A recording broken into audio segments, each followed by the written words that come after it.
School সেরে বাড়ি ফেরার পথে রাবার বোঝাই বোলেরো গাড়ির ধাক্কায় গোলাঘাটি বাজার সংলগ্ন কালী মন্দিরের পাশে টাকারজোলা জম্পুইজোলা সড়কে মৃত্যু হল মধ্য ঘনিয়ামারা এসবি স্কুলের শিক্ষক কার্তিক দাসের।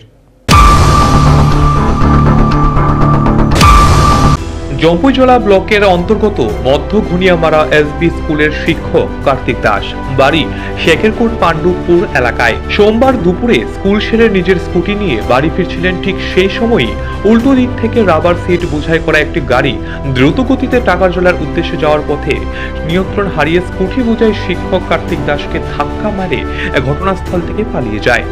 রাবার বোঝাই বোলেরো গাড়ির ধাক্কায় স্কুটি সহ রাস্তায় রক্তাক্ত অবস্থায় লুটিয়ে পড়ে শিক্ষক কার্তিক দাস। স্থানীয়রা বিকট শব্দ পেয়ে ঘটনাস্থলে ছুটে আসার পূর্বেই ঘাতক গাড়িটি ঘটনাস্থল থেকে পালিয়ে যায়। খবর পেয়ে দ্রুত ঘটনাস্থলে ছুটে গিয়ে রক্তাক্ত অবস্থায় পড়ে থাকা শিক্ষক কার্তিক দাসকে উদ্ধার করে বিশালগড় মহকুমার হাসপাতালে নিয়ে আসলে কর্তব্যরত চিকিৎসক তাকে মৃত বলে ঘোষণা করে। বর্তমানে বিশালগড় মহকুমার হাসপাতালে মর্গে রয়েছে মৃত শিক্ষকের দেহ। এদিকে শিক্ষকের মৃত্যুর খবর পেয়ে বিশালগড় মহকুমার হাসপাতালে ছুটে আসে তার আত্মীয় পরিজন। গোলাঘাটি ফাঁড়ির পুলিশ ঘাতক গাড়িটিকে আটক করতে তদন্ত চালিয়ে যায়। সংবাদ মাধ্যমে বিস্তারিত জানান মৃত শিক্ষকের পরিবারের সদস্য সহ বিশালগড় মহকুমার স্বাস্থ্য আধিকারিক অরিজিৎ সিনহা। আজকে কিছুক্ষণ আগে গোলাঘাটি বাজারে একজন ভদ্রলোক স্কুটিতে যাচ্ছিলেন, একটা গাড়ি খুব সম্ভবত বোলেরো গাড়ি ওদের ওনাকে ধাক্কা দিয়ে চলে যায়।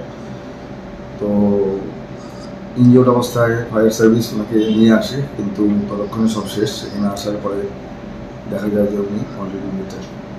এখন পুলিশ বাকি ব্যাপারটা দেখছে। স্যার পরিচয় পাওয়া গেছে? পরিচয়টা এখনো জানা যায়নি, সেটা পুলিশ খতিয়ে দেখছে। স্যার আনুমানিক বয়স কীরকম হবে? বয়সটা স্যার মোটামুটি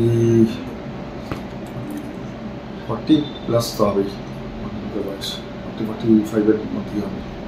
নিজস্ব প্রতিনিধি রিপোর্ট, এশিয়ান টাইম।